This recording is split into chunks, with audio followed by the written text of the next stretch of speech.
Have you ever tried to convert a mesh body to a solid body in Fusion and failed? In this video, I'm going to show you how you can significantly improve your chances of success by using a tool called Generate Face Groups in your conversion workflow. I'm Steve Cox, an Autodesk Certified Instructor, and I'll be showing you why you should be using Generate Face Groups in the mesh workspace, especially when converting a mesh body to a solid body. Now, everything I cover here will be related to the Prismatic conversion option that's available to commercial license users, since this type of conversion is capable of creating a clean model that looks just like one that has been solid modelled. We already have a great video on the channel that explains how to convert a mesh into a solid body, which is linked on the screen now and down in the description below. If you've tried this workflow though, you'll know, depending on your model, that it doesn't always work. Either the mesh model fails to convert at all, or if it does convert, you get a random selection of surfaces rather than the solid body that you are looking for. And that can be very frustrating because no one wants to go through a workflow that doesn't give you the result that you're looking for. But I'll show here that if you include face groups in your conversion process, you can dramatically increase your chances of success. So let's jump into the mesh environment, and I've got a mesh body already inserted into the workspace.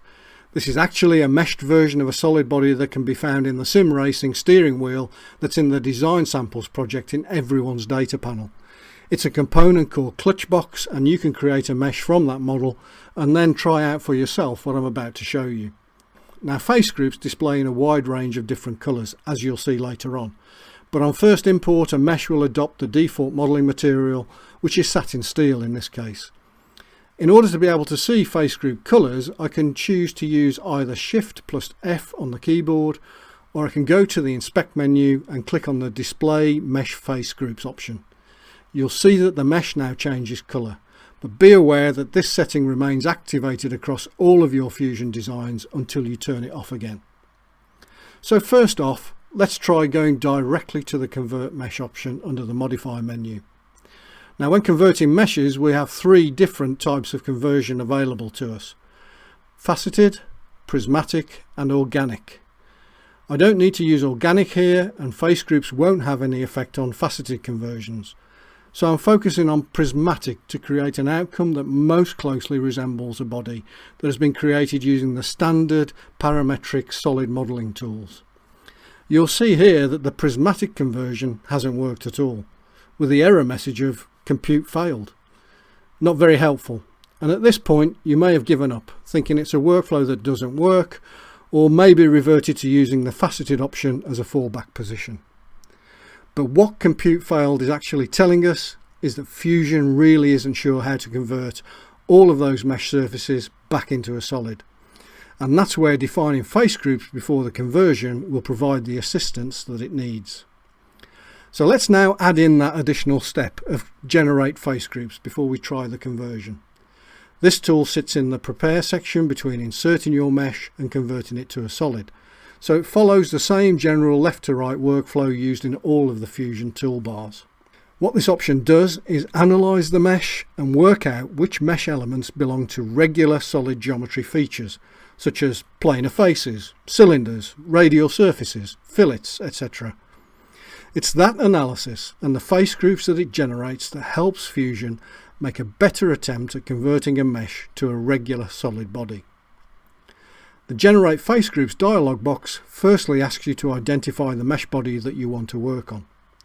There are then two options for what kind of generation you want, either fast or accurate. Now, I'm a mechanical engineer, so presented with these options I would always consider accurate to be my first choice. But let's look at the difference between the two. The fast option has a couple of choices available: angle threshold and minimum feature size. If I stay with the default settings and click on the preview option, I can see on the mesh the face groups that will be generated and the associated number of those face groups. With the default settings, you can see that it's easily found some, but not all of the planar faces and the holes, but it hasn't identified any of the filleted edges on the model. So let's go with this default condition and try to convert again. This time it hasn't completely failed. Instead, it's generated some surfaces of the model, but there are large areas missing, principally those that involve those filleted edges. And that's an indication that not having those areas defined as face groups in the conversion is what's causing this incomplete attempt at producing a solid model. Now, Generate Face Groups creates a feature in the timeline, so I can go in and edit the original settings and see how changing the angle threshold and minimum feature options can generate more face groups. You can see here that reducing the numbers on both of these settings will generate more face groups. So you can adjust these to try to achieve clean face groups for the features in your mesh model that you know would need to be fully defined faces in a regular solid model. But rather than try to do that, I'm going to delete my fast generation in the timeline and run this feature again, but this time using the accurate option. In this case, there's only one setting called boundary tolerance, which is already set at a pretty low level. You can now see in the preview what a much better job it's done, and in particular how all of the filleted edges have now been identified and assigned a face group. Now be aware that larger mesh models will take longer to compute when using the accurate option, and Fusion lets you know that with this warning. However, for large meshes, it is actually possible to combine the use of the fast and accurate options together. You can run fast in the first instance to quickly generate the easy to identify groups, and then follow up with accurate on just those face groups where there are more detailed features. Now I've run it on the accurate setting, let's try to convert this mesh again. And this time we see that it's created a perfect conversion to a solid body. That's confirmed by the change to the icon next to the body in the browser from mesh to solid, and you can see that all of the faces look exactly as they should. In this example, using Generate Face Groups has been the difference between success and failure. Now you can also manually create face groups, which I'll show now using this example of a rotary dial, which is another meshed model from the same sim racing steering wheel dataset. I've run the accurate version of Generate Face Groups and have successfully converted to a solid model. But look at the filleted areas near the base of the model. The surfaces are jagged and not as they would be on a normal solid model part. Whilst in this case it hasn't actually caused a particular problem, these kind of surface discontinuities can be a source of errors and may result in conversion to a patchwork of surfaces rather than a solid body. If I go back a step to the generated face group stage, I can see that the face groups at the base of the fillets aren't perfect, and that's what's caused these jagged edges. I can address these by going to the Modify menu, entering the Direct Edit mode and then selecting the body on the screen. With the paint option selected and the brush size turned right down, I can paint over these areas of triangles that weren't grouped with the main face group in this filleted area. With those selected, I can now go to the Prepare area and choose Create Face Group, which will now create a new face group of those selected faces. Then I can use the Combine Face Groups option to add that group that I've just created back into the main face group in the same area. Now note in the browser that Direct Edit has created a copy of the original mesh, and it's that copy that's been modified.